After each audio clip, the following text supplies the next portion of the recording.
טובים. גם בשעות החשוכות של הלילה תמיד יהיה כוכב קטן שיעיר לך את עצמך, את הדרך הביתה. תמיד זה הכי חשוך לפני הזריחה. מיליון רכבות דוהרות עד אוסטרליה, מחפש רחוק את מה שנמצא לך מתחת לאף.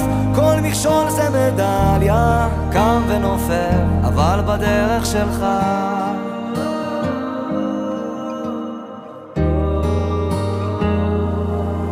להתמודד עם הפחדים, לקפוץ למים עמוקים, לשחות עד הסוף, להגיע לחוף עד הלילה, להאזין גם לשירים, כי זמרים הם הרופאים הכי טובים שיש למדע להציע. עוד יבואו ימים טובים, אני מבטיח.